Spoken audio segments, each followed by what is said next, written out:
الحمد لله وحده والصلاة والسلام على من لا نبي بعده. أما بعد فأعوذ بالله من الشيطان الرجيم. بسم الله الرحمن الرحيم.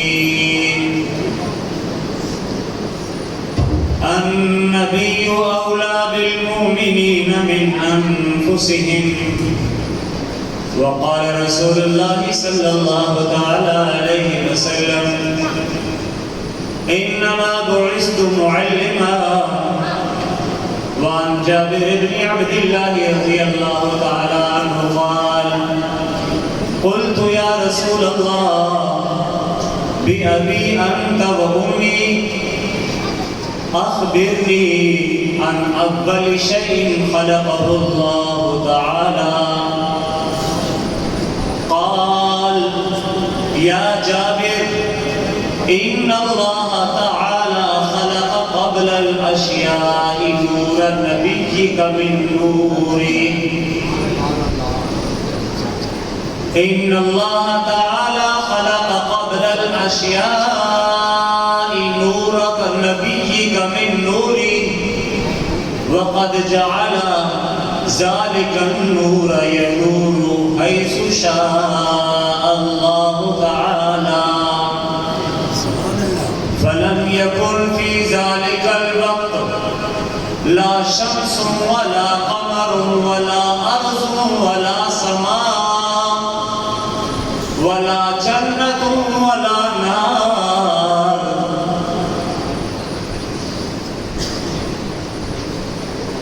سبحان ربك رب العزة عما يصفون، وسلام على المرسلين، والحمد لله رب العالمين. مولاي صل وسلم دائما أبدا على حبيبك خير الخلق كلهم.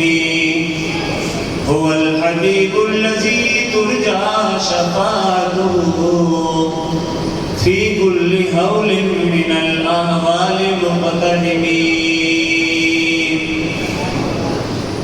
حضرات محترم، برادران اسلام، قابل قدر دوستوں، بزرگوں، بھائیوں، آج ہم اپنے پیارے نبی، ہادی کائنات، شافع محشر، ساقی کوثر، جناب محمد الرسول اللہ صلی اللہ تعالی علیہ وسلم کی ولادت با سعادت کے ایک مقدس اور مبارک عنوان پر یہاں پہ جمع ہے. کسی نے بڑی پیاری بات کہی ہے کہ ذکر حبیب وصل حبیب سے کم نہیں ہے. محبوب کا ذکر کرنا وہ بعض اوقات ایسی کیفیت پیدا کر دیتا ہے جیسے محبوب سے ملنے کا مزہ حاصل ہوتا ہے. محبوب سے ملنے کی لذتیں تو ابو بکر و عمر کی مبارک آنکھوں نے حاصل کی تھی. عمر و حیدر کرار کی مبارک نگاہوں نے یہ لذتیں چکھی تھی. لیکن جناب رسول کریم صلی اللہ علیہ وسلم کا ذکر مبارک وہ آج ہم جیسے گنہگاروں کے لیے جو زمانہ رسول سے بہت دور ہیں، آج ہم جیسے لوگوں کے لیے رسول کریم صلی اللہ علیہ وسلم کا مبارک ذکر وہ حضور کی مبارک ملاقات سے کم نہیں ہے. محدثین نے لکھا ہے جہاں پر میرے نبی کی پیاری حدیث کا ذکر ہو وہ حقیقت میں ایسے ہے جیسے جناب رسول اللہ صلی اللہ تعالی علیہ وسلم کے ارشادات کی مجلس ہو. حضرات صحابہ کو حقیقت میں میرے نبی کی مجلس حاصل تھی. جس مجلس میں میرے نبی کے ارشادات بیان کیے جائیں وہ مانوی طور پر حضور ہی کی مجلس ہے. صحابہ کو جو اتنی عظیم نسبت ملی وہ میرے نبی نبی صلی اللہ علیہ وسلم کی نسبت کی وجہ سے. حضرت عمر رضی اللہ تعالیٰ عنہ کہا کرتے تھے لوگوں عمر کو تو بکریاں اور اونٹ بھی چرانے نہیں آتے تھے. عمر کا باپ خطاب وہ عمر کی پٹائی کرتا تھا کہ نالائق تو ایک جانوروں کو اونٹوں کو نہیں چرا سکتا تو کیا کرے گا.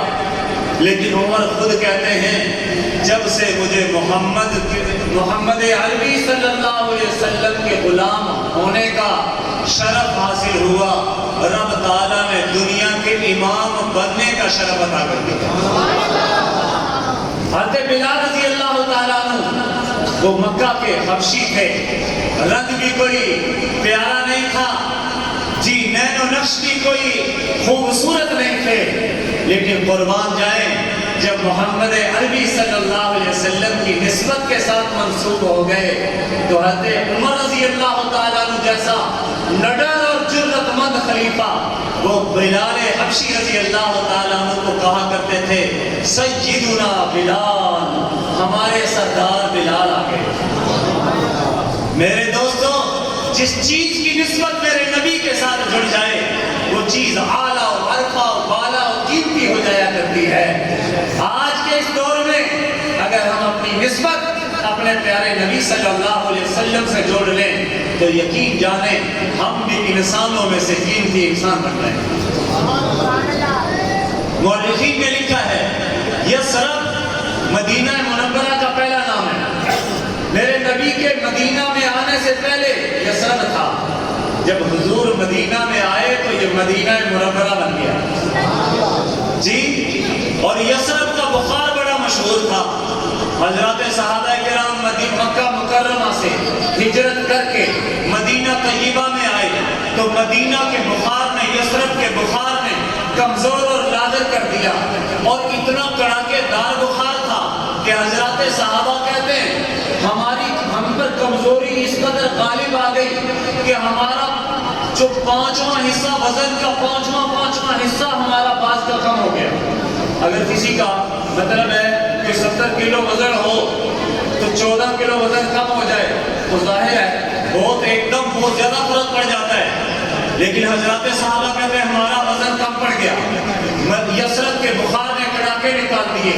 ہم جا کے مدینہ طیبہ کے سوافل مدینہ کا وہ راستہ جو مکہ مکرمہ کی طرف جاتا تھا, ظاہر ہے سارے صحابہ مہاجر کہاں سے آئے تھے؟ مکہ شریف سے. اب کہتے ہیں جو راستہ مکہ کو جا رہا تھا نا اس راستے پہ آ کے بیٹھ گئے اور آ کے مکہ کو یاد کر کے کہہ رہے ہیں یا جبال مکہ و یا حرم مکہ, او مکہ کی پہاڑیوں, او مکہ کے حرم, او اللہ کے گھر کی مقدس اور مبارک سرزمین, تجھے اللہ نے بڑی عزتیں عطا کی, تیرا موسم بڑا پیارا تھا, تیرے اندر زمزم کے پانی کی بہاریں تھیں اور یہاں یثرب میں آ کر تو بخار نے ہمارے کڑاکے نکال دیے جی. تو اب اللہ کی طرف سے جناب محمد عربی صلی اللہ علیہ وسلم کی طرف وحی آئی. فرمایا محبوبہ اپنے ان پیارے صحابہ کا جا کے دل لگاؤ, ان کو حوصلہ دو, ان کو تسلی دو. تمہیں ترقی ملے گی تو مدینہ شریف سے ترقی ملے گی جی. اب اللہ کے نبی کو اطلاع ملی. حضور علیہ السلام اسی راستے پر جو مکہ کو راستہ جا رہا تھا وہاں پہ آئے اور آ کے حضرات صحابہ کو مخاطب کیا. کہا کیا کر رہے ہو؟ کوئی کہنے لگا اللہ کے نبی مدینہ کے بخار نے کڑاکے نکال دیے. مکہ کے اندر کبھی ایسا بخار آیا نہیں تھا. پیدائش سے لے کر جوان ہو گئے, جوانی سے سمجھداری کی عمر میں چلے گئے, لیکن پوری زندگی ایسا بخار کبھی نہیں آیا جیسا مدینے میں بخار آیا ہے. حضور علیہ السلام نے دوسرے سے پوچھا تم کیا کر رہے تھے؟ میں مکہ کی پہاڑیوں کو یاد کر رہا تھا. تیسرے سے پوچھا تم کیا یاد کر رہے تھے؟ کہا میں مکہ کے زمزم کو یاد کر رہا تھا. کسی سے اور سے پوچھا, کہا میں صفا مروہ کو یاد کر رہا تھا, میں مقام ابراہیم کو یاد کر رہا تھا. حضور علیہ السلام نے ہاتھ اٹھائے, ذرا توجہ فرمائیے, حضور نے ہاتھ اٹھائے جی اور مدینہ پاک کے لیے دعائیں کی. اب کیا دعائیں کی؟ میں عجیب بات عرض کروں. آپ نے مکہ مکرمہ کے حوالے سے بھی سنا کہ مکہ مکرمہ میں ایک نماز پڑھنا کتنی نمازوں کا ثواب ہے؟ جی کتنی نمازوں کا ثواب ہے؟ 1,00,000 نمازوں کا ثواب ہے۔ بیت اللہ میں ایک نماز پڑھنے پر 1,00,000 نماز کا ثواب۔ اور امام ترمذی رحمۃ اللہ علیہ نے حدیث پیش کی ہے، فرمایا حضور نے فرمایا جو میری مسجد میں آ کے نماز پڑھے اس کو ایک نماز پر 50,000 نمازوں کا ثواب ہے۔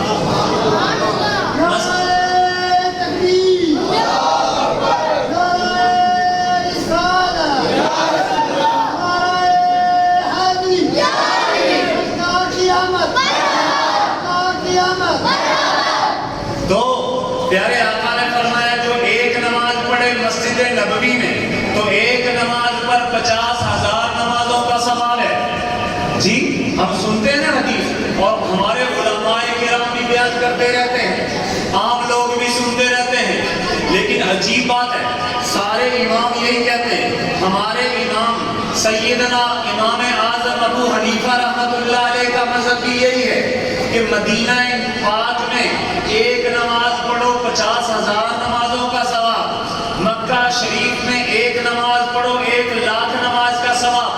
امام شافعی کا مذہب بھی یہی ہے، امام احمد ابن حنبل کا مذہب بھی یہی ہے، لیکن مدینہ کے ایک امام تھے جن کو لوگ امام مالک ابن انس کہتے ہیں، اور یہ چاروں امام برحق ہیں، ان سب کا مذہب حق ہے، لیکن امام مالک عجیب بات کہہ رہے ہیں، فرمایا مکہ میں نماز پڑھو ایک نماز پر 1,00,000 نماز کا ثواب، ایک نماز پر 1,00,000 نماز کا ثواب، لیکن اگر کوئی پیارے نبی جناب محمد الرسول اللہ صلی اللہ علیہ وسلم کی مسجد میں آ کر ایک نماز پڑھے اس کو 50,000 نہیں، 1,00,000 نہیں، 2,00,000 نہیں، 3,00,000 نمازوں کا نہیں، 4,00,000 نمازوں کا بھی نہیں، 5,00,000 نمازوں کا بھی نہیں، بلکہ امام مالک ابن انس امام دار الہجرہ کا مذہب یہ ہے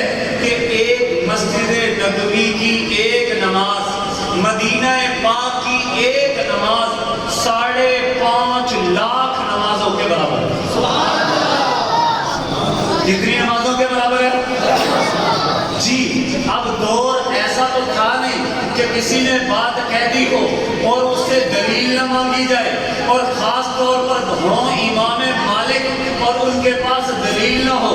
کسی نے کہا حضرت آپ دلیل بتائیں، حدیث میں تو آتا ہے ایک مسجد نبوی کی ایک نماز 50,000 نمازوں کے برابر ہے، تو امام مالک ابن انس نے فرمایا ذرا سنو میری بات بھی سنو، یہی صحابہ کو جب مکہ مدینہ منورہ میں آ کے بخار چڑھا، کمزور ہو گئے، لاغر ہو گئے، مکہ کو یاد کرنے لگے، اللہ کی طرف سے جناب رسول اللہ صلی اللہ علیہ وسلم کو حکم ملا اپنے صحابیوں کا دل لگاؤ، مدینہ میں اسلام پھلے گا پھولے گا، اس لیے یہاں پہ دل لگاؤ۔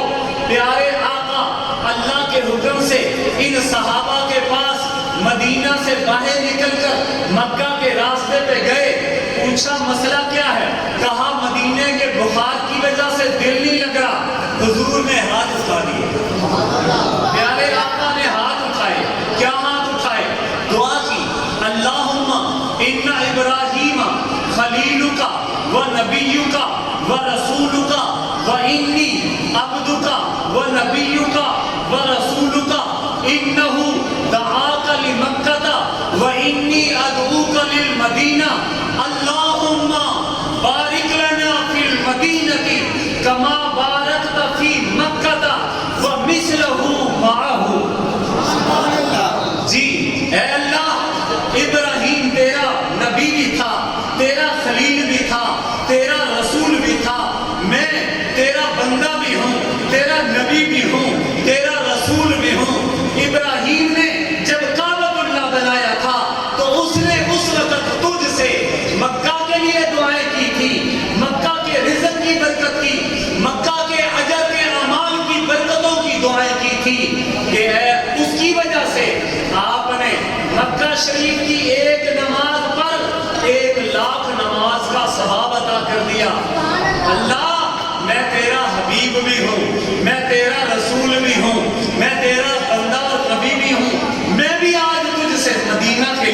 کرتا ہوں کیا دعا؟ اللہم بارک لنا فی المدینہ، اے اللہ آپ مدینے میں ہمارے لیے وہ برکتیں پیدا کر دیجئے جو آپ نے مکہ مکرمہ میں برکتیں رکھی، جو مکہ میں برکتیں رکھی تھی اللہ وہ مدینہ میں بھی برکتیں عطا فرما۔ اب مکہ میں ایک نماز پر کتنی برکتیں تھی؟ 1,00,000 نماز کی، تو حضور کی اس دعا کی وجہ سے مدینے میں بھی کتنی ہو گئی؟ ایک نماز پر 1,00,000 ہو گئی۔ اور آگے فرمایا وَمِثْلَهُ مَعَهُ، اور اسی کے مثل ایک اور یعنی ایک گنا اور اضافہ فرما دے، تو اب مِثْلَهُ مَعَهُ کی وجہ سے تو کتنی ہو گئی؟ 2,00,000 کہ اے اللہ مکہ میں اگر کوئی ایک نماز پڑھنے والا 1,00,000 کا ثواب پاتا تھا، مدینہ میں ایک نماز پڑھنے والے کو 2,00,000 نمازوں کا ثواب عطا ہوتا ہے۔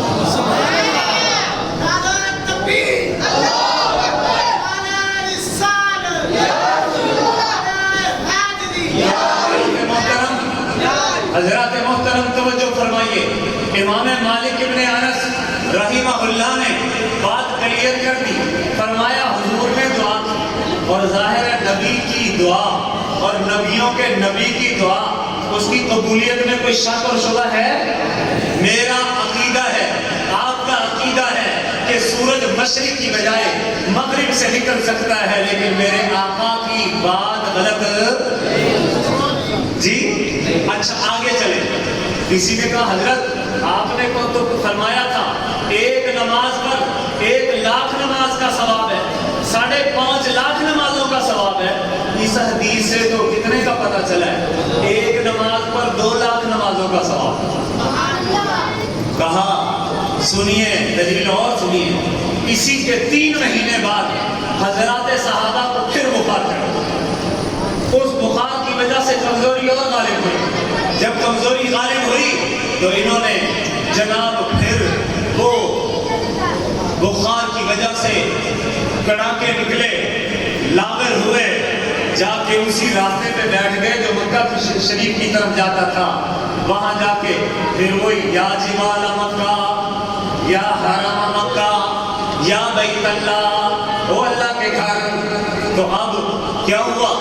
جناب حضور کو پھر حکم ملا، جاؤ میرے محبوب، آپ کے یاروں کا، آپ کے جانثاروں کا، آپ کے پیارے صحابیوں کا بخار کی وجہ سے ذرا دل اچاٹ ہو رہا ہے، ان کا دل لگاؤ، مدینے میں اسلام پھیلے گا، پھولے گا، ان کو رغبت دلاؤ کہ وہ مدینہ میں رہیں۔ حضور گئے، پھر پوچھا، انہوں نے وہی بتایا مکہ شریف بڑا یاد آ رہا ہے، وہاں تو کبھی ایسا بخار نہیں آیا تھا جیسا یہاں بخار چڑھا ہے۔ حضور علیہ السلام نے پھر ہاتھ اٹھائے، اللہم ان ابراہیم خلیلک و نبیک و رسولک و انی عبدک و نبیک و رسولک انہ دعاک لمکہ و انی ادعوک للمدینہ اللہم بارک لنا فی المدینہ کما بارکت فی مکہ و مثلیہا معہا۔ جی اے اللہ، ابراہیم نے مکہ کے لیے دعائیں کی اور میں آخری نبیوں کا سردار تجھ سے مدینے کے لیے دعائیں کر رہا ہوں۔ اللہ جتنی برکتیں آپ نے مکہ والوں کو عطا کی ہیں اتنی برکتیں مدینہ میں بھی عطا فرما اور اس سے 2 گنا اور زیادہ عطا فرما۔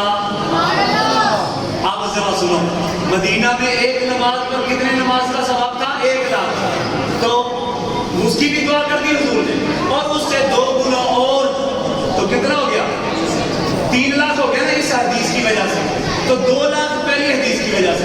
تو امام مالک سے کسی نے کہا حضرت ابھی بھی دعوے کے مطابق دلیل نہیں آئی، دعویٰ تو آپ کا ہے 5.5 نمازوں کا ثواب ہے، اور آپ کی دلیل سے پتہ چلا پہلی حدیث میں تھا 2,00,000 نمازوں کا ثواب، دوسری حدیث سے ثابت ہوا 3,00,000 نمازوں کا ثواب، لیکن یہ 5.5 میں 50,000 کہاں گیا؟ اور کہا 50,000 تو حدیث میں آتا ہے نا جی۔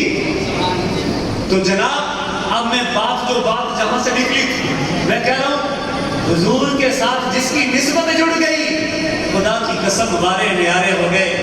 یثرب بخار کی وجہ سے مشہور تھا، وہاں جانے والے ڈرتے تھے، کوئی حوصلے سے رہنے والا نہیں ملتا تھا.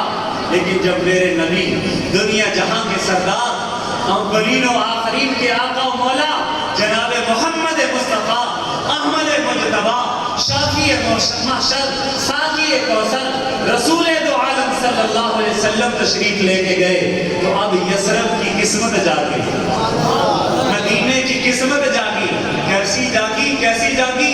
امام مالک ابن انس کہتے ہیں بیت اللہ سے بھی آگے بڑھ گئے. جی یہ ہے نسبت رسول کی. جناب جب رسول اللہ کی نسبت حاصل ہو جائے تو یقین جانو وہ ایک ادنا سے ادنا چیز اعلیٰ اور عرفہ ہوتی چلی جاتی ہے. میرے محترم دوستو، حضور نبی کریم صلی اللہ علیہ وسلم کے ساتھ نسبت کا کیسے قائم ہوتی ہے؟ حضور کی نسبت، اس کے لیے میرے آقا کی سنت ضروری ہے. حضور کی سنتوں پر عمل کیجیے. فرمایا من تمسک بسنتی عند فساد امتی فلہ اجر مئات شہید. جو میری ایک سنت پر عمل کرے گا اس کو 100 شہیدوں کے برابر ثواب ملے گا.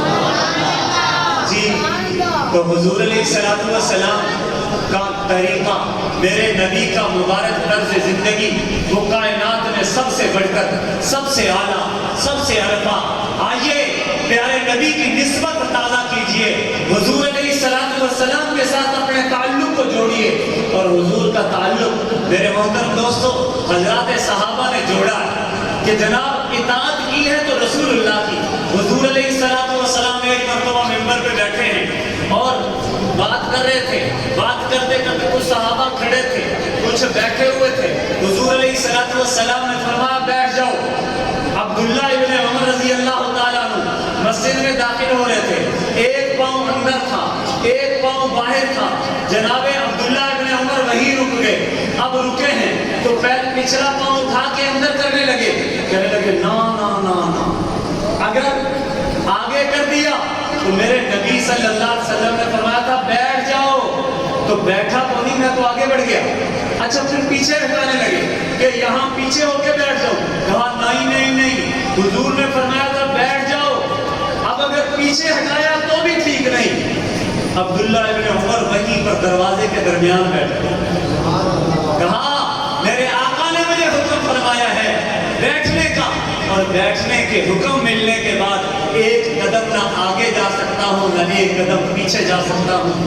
یہ حضرات صحابہ نے عمل کر کے دکھایا ہے. کائنات میں اگر سب سے زیادہ تابع واجب الاطاعت ہستی اگر کوئی ہے جس کا حکم ماننا لازم اور ضروری ہے تو وہ جناب رسول اللہ کی ہستی.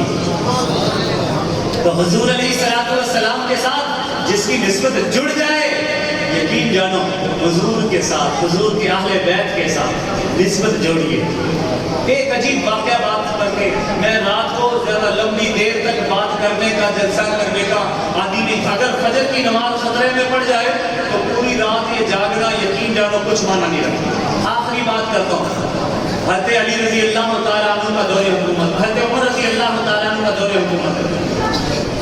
حضرت علی رضی اللہ تعالیٰ عنہ نے ایک دن عشاء کی نماز پڑھی. عشاء کی نماز پڑھ کے واپس جا رہے ہیں. جاتے جاتے حضور کا خیال آیا کہ مدینہ میں حضور کا دور تھا، پیارے آقا کی بہاریں تھیں.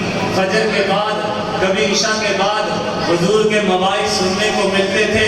پیارے آقا کے پیچھے نمازیں پڑھتے تھے. ایسے ہی حضور کا تذکرہ آیا. جاتے جاتے بستر پر گئے اور بستر پر جاتے ہوئے جو تسبیحات ہیں وہ پڑھی. سونے لگے نا. حدیث میں آتا ہے حضور نے فرمایا جو آدمی اپنے بستر پر گیا اور بستر پر جا کر اس نے اللہ کا کوئی ذکر نہیں کیا، فرمایا قیامت کے دن اس کا یہ سونا حسرت اور افسوس کا باعث بنے گا. اس لیے حضور کی سنت یہ ہے سوتے وقت 33 مرتبہ سبحان اللہ، 33 مرتبہ الحمدللہ، 34 مرتبہ اللہ اکبر پڑھا جائے. ہر کوئی پڑھ سکتا ہے نا. تو پیارے نبی کی سنت پر عمل کریں گے کہ نہیں؟ آج بھی جا کے انشاءاللہ کریں گے.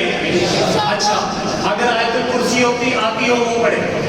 آخری دونوں کل، چاروں کل بھی آتے ہوں تو بھی ٹھیک ہے، ورنہ آخری دونوں کل پڑھ کے کے قل اعوذ برب الفلق قل اعوذ برب الناس یہ پڑھ کے حضور اپنے ہاتھوں پہ پھونک مارتے تھے، پورے جسم پر پھیر لیتے تھے جی. اور اسی طرح اگر کچھ اور آتی ہے وہ پڑھ لے. اچھا حضرت علی نے یہ چیزیں پڑھ کے سو گئے. اب سوئے ہیں تو سوتے ہوئے خواب دیکھا، خواب بڑا طویل تھا. سوتے ہوئے یاد آیا رسول کریم صلی اللہ علیہ وسلم کا زمانہ، حضور کا زمانہ یاد آیا، اسی یاد میں سو گئے.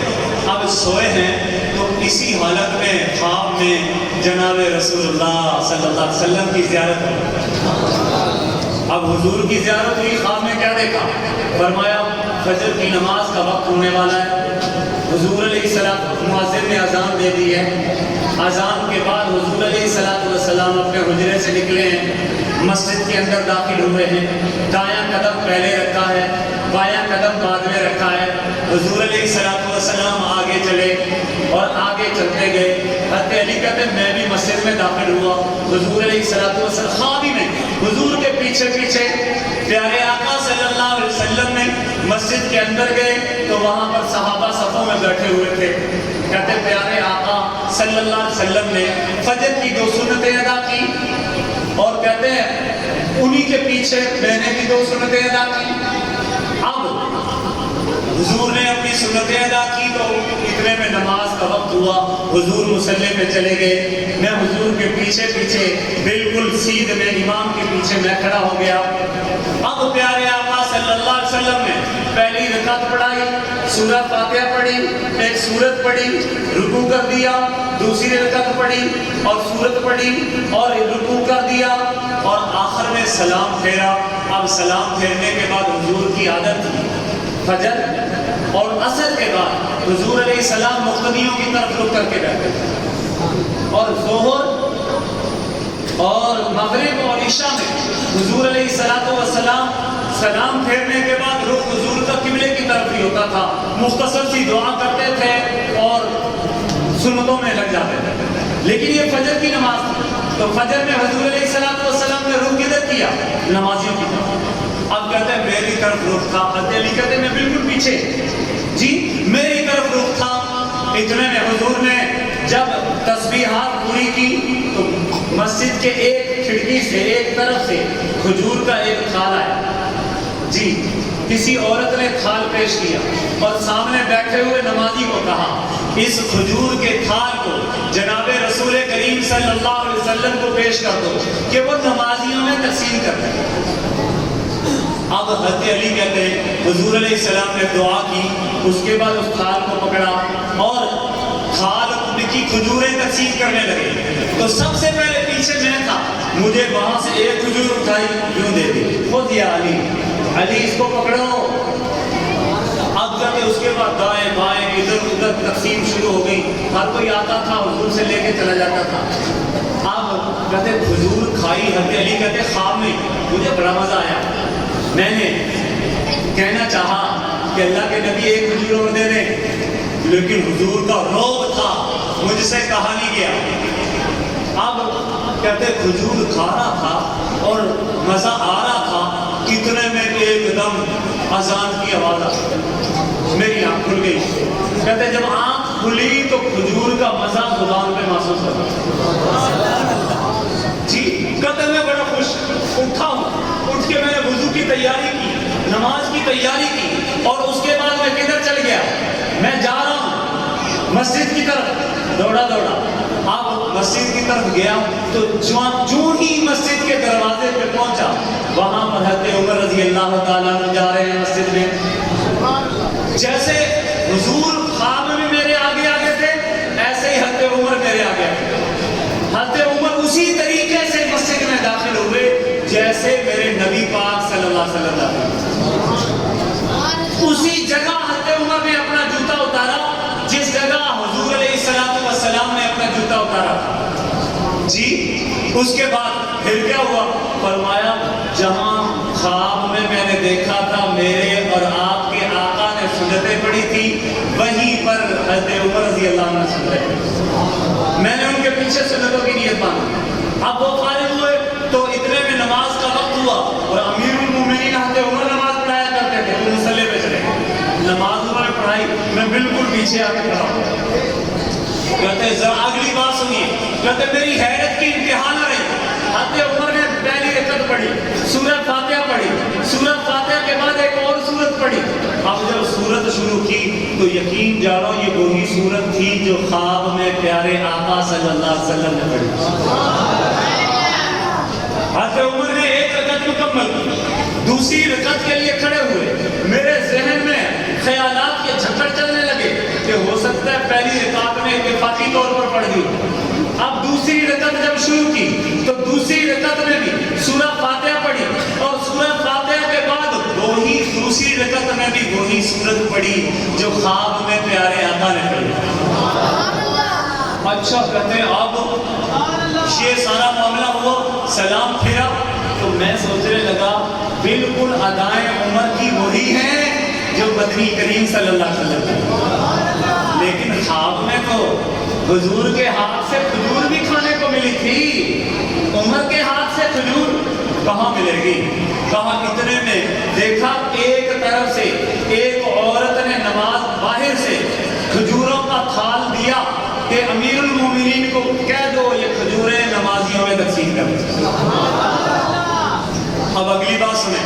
حضرت علی کہتے ہیں جب حضرت عمر کھجوریں تقسیم کرنے لگے تو سب سے سامنے میں ہی بیٹھا تھا. جیسے حضور علیہ السلام نے ایک کھجور پکڑ کے مجھے دے دی تھی, حضرت عمر نے بھی اسی انداز میں کھجور اٹھائی, سب سے پہلے مجھے. اب کہتے ہیں باقیوں کو دینا شروع کر دی, کھجوریں کچھ بچ گئیں. میں نے کہہ دیا حضرت امیر المومنین بڑی کھجور مزیدار ہے, ایک کھجور اور دے دیجیے. کتنی کھجور دے دیجیے؟ حضرت عمر کا جواب سنیے. کہنے لگے علی اگر خواب میں جناب محمد رسول اللہ صلی اللہ علیہ وسلم نے ایک کھجور دی ہے تو عمر ایک سے زیادہ نہیں دے سکتا. حضرت علی رضی اللہ تعالیٰ عنہ جی کھڑے ہوئے, حضرت عمر رضی اللہ تعالیٰ عنہ کے ماتھے کو بوسہ دیا. کہنے لگے حضرت یہ خواب تو میں نے دیکھا ہے اور کسی کو بتایا تک نہیں, آپ کو کیسے پتہ چل گیا؟ فرمایا اتقوا فراست المؤمن فإنه ينظر بنور اللہ. علی تو نے حضور کا یہ فرمان نہیں سنا تھا کہ مومن کی فراست سے ڈرو, وہ اللہ کے نور کے ساتھ دیکھتا ہے.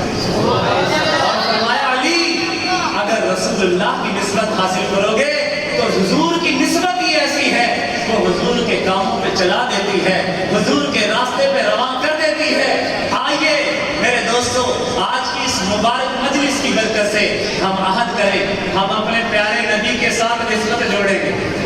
نسبت کیسے جڑے گی؟ انگریزوں کے طور طریقے اپنانے کے ساتھ, ہندوانہ معاشرے اور ہندوانہ معاشرتی رواجوں کو فروغ دینے کے ساتھ نہیں. آپ کی خوشی بھی اسی طریقے پر ہو جس طرح محمد عربی کی خوشی تھی. ہماری نکاح, ہماری شادیاں, ہماری خوشیاں, ہماری غمیاں جناب رسول کریم صلی اللہ علیہ وسلم کے مبارک سنت پر آ جائیں. خدا کی قسم اللہ کے رسول کی وہ پاکیزہ نسبت حاصل ہوگی کہ آپ چلتے فرش پر ہوں گے اور مزے عرش کے لوٹ گئے. جی حضرت جنید بغدادی سجدے مولانا فضل الرحمان گنج مراد آبادی سجدے میں سر رکھتے تھے تو بڑا لمبا سجدہ کرتے تھے. کسی نے کہا حضرت اتنا لمبا سجدہ, بعض اوقات تو ہمیں وہم ہونے لگتا ہے پتہ نہیں جان پرواز کر گئی. کہا کیا کروں, جب نبی پاک صلی اللہ علیہ وسلم کی تعلیمات کے مطابق سجدے میں سر رکھتا ہوں تو ایسے لگتا ہے جیسے رب کے قدموں میں عرش پر سجدہ رکھ دیا. اور فرمایا حضرت مولانا رائے پوری رحمہ اللہ فرمایا کرتے تھے خدا کی قسم جب اللہ کا قرآن پڑھتا ہوں تو جنت کے میووں کا مزہ زبان پر محسوس ہوتا ہے. تو میرے محترم دوستو اللہ کے نبی کی سنتوں پر عمل کریں گے انشاءاللہ, حضور کے ساتھ اپنی نسبت کو کبھی کریں گے, پانچوں وقت پابندی کے ساتھ انشاءاللہ نماز پڑھیں گے. جی یقین جانو محمد کی غلامی دین حق کی شرط اول ہے, اسی میں ہو اگر خامی تو سب کچھ نام مکمل ہے. وآخر دعوانا ان الحمدللہ رب العالمین. الحمدللہ رب العالمین. والعاقبة للمتقين والصلاة والسلام على سيد الأنبياء والمرسلين وعلى آله وصحابه وأهل بيته وأزواجه أجمعين. اے مولا کریم ہم سب کے گناہوں کو معاف فرما، ہماری لغزشوں سے درگزر فرما، رحم کا کرم کا معاملہ فرما، عافیت اور فضل شامل حال فرما۔ اللہ ہم آپ کے بن کر جینا چاہتے ہیں، آپ کے پیارے نبی کے غلام ہیں۔ اللہ ہمیں پیارے نبی کی غلامی والی قوی نسبت نصیب فرما، پیارے نبی کی ایک ایک سنت پہ مر مٹنے والا بنا، حضور کی اداؤں کو زندہ کرنے والا بنا۔ اللہ تیرے نبی کے یہ پروانے، تیرے نبی کے دیوانے، اللہ تیرے نبی کے نام لیوا، اے کریم تیرے نبی کا ذکر خیر سننے کے لیے، اس نسبت رسول کو سننے کے لیے اللہ دور و نزدیک سے یہاں پر جمع ہوئے، اللہ ان سب کا جمع ہونا اپنی بارگاہ میں قبول فرما۔ اے رحیم کریم پروردگار ہمیں حضور کی لائی ہوئی شریعت پر من و عن عمل کی توفیق نصیب فرما۔ خدا کی سب کی اے کریم پروردگار بے راہی سے ہمیں محفوظ فرما، اللہ معاشرے کو بے راہی سے محفوظ فرما، ہمارے جوانوں کی حفاظت فرما، ہماری نسلوں کی حفاظت فرما۔ اے کریم ہمارے بڑوں کو اپنے حفظ و امان نصیب فرما۔ اللہ اس مجمع میں جو بیمار ہیں پیارے آقا کے صدقے شفا نصیب فرما۔ اے کریم پروردگار جن کے گھروں میں بیمار ہیں اللہ ان کو بھی شفا عطا فرما۔ اللہ ان کے گھروں ان کے متعلقین میں سے اگر کوئی ہسپتالوں میں ہو ان کو بھی شفا عطا فرما۔ اللہ اپنی شفاؤں میں سے شفا عطا کر، اپنی دواؤں میں سے دوا عطا فرما، ہر قسم کے درد مرض سے محفوظ فرما۔ اللہ اے کریم ہم آپ کے بن کر جینا چاہتے ہیں، اپنا بنا لیجئے، اپنے پیارے نبی کی کبھی نسبت عطا کر دیجئے، اللہ سنتوں بھری زندگی نصیب فرما دیجئے۔ اللہ اے کریم من چاہی زندگی سے ہماری حفاظت فرما لیجئے۔ اللہ کریم اللہ ہماری نمازوں کو بھی جاندار بنا دیجئے۔ ہماری اے کریم پروردگار ہمارے پاس کوئی ایسا عمل نہیں جو تیرے شایان شان ہو، اللہ تیرے نبی کی توجہ کے لائق ہو۔ اللہ ہم جانتے ہیں ہم نماز پڑھتے ہیں، اللہ ہاتھ باندھ کر سورہ فاتحہ تو پڑھ رہے ہوتے ہیں، لیکن اللہ ہمارا دل و دماغ دنیا میں غصہ ہوتا ہے۔ اللہ رکوع میں کمریں جھکی ہوتی ہیں، زبان سبحان ربی العظیم کہتی ہے، لیکن مولا دل اور دماغ میں تو دنیا گھسی ہوئی ہوتی ہے۔ کریم پروردگار اے اللہ آج تک ہماری کمر اور اے کریم ہماری زبانوں نے تو رکوع کی تصریح پڑھی ہے، لیکن آج تک اس دل نے تو رکوع نہیں کیا۔ اے کریم ہم جانتے ہیں سجدے میں ہم پیشانیاں رکھ دیتے ہیں، زبانیں ہماری سبحان ربی الاعلیٰ کہتی ہیں، لیکن مولا دل و دماغ تو غائب ہوتا ہے۔ آج تک ہمارے دل نے سجدہ نہیں کیا۔ اللہ اے اللہ ہمیں اپنے پیارے نبی کے حضور اور دھیان والی نمازیں نصیب فرما، اللہ استقلال والی نمازیں نصیب فرما، استحضار والی نمازیں نصیب فرما۔ اے اللہ آج امت مسلمہ پریشان ہے، سیلاب کی وجہ سے، مختلف مہنگائیوں کی وجہ سے، آفتوں پریشانیوں کی وجہ سے، اللہ ہمارے ملک پر رحم فرما، اس کو معاشی اقتصادی بحرانوں سے نجات نصیب فرما، اس کے اے کریم پروردگار ترقی اور استحکام مقدر فرما۔ اے اللہ اس ملک کو ہم نے ہمارے بڑوں نے لا الہ الا اللہ کی بنیاد پر لیا تھا۔ اے اللہ 75 سال گزر گئے، ہم اس ملک میں تیرے نبی کا نظام اور مصطفیٰ کا نظام نہیں لا سکے، ہمارے اس جرم عظیم کو معاف فرما۔ اے اللہ اپنی دھرتی پر اپنے نظام کو غالب فرما۔ اے اللہ اے کریم ہم نے بہت کم مانگا، بہت زیادہ نصیب فرما۔ اللہ معصوم بچے بھی آپ سے دعائیں مانگ رہے ہیں، اللہ ان معصوموں کے صدقے ہمیں معاف فرما۔ اللہ ہمارے سفید ریش بزرگ اللہ جن کی سفیدیوں پہ آپ کو ترس آتا ہے، وہ بھی ہاتھ پھیلا کے آپ کے سامنے گریہ ازاری کر رہے ہیں، مولا ان کے صدقے معاف فرما۔ ہمارے جوانوں کا گرم لہو معافیاں مانگ رہا ہے، ربا معاف کر دیجئے۔ اللہ اس مجلس سے اٹھنے سے پہلے معاف فرما دیجئے۔ اے ربا اے کریم پروردگار ہمیں اپنی عاقبت اور آخرت کی فکر نصیب فرما دیجئے، موت سے پہلے موت کی تیاری مقدر فرما دیجئے۔ اے کریم پروردگار کب تک نفس اور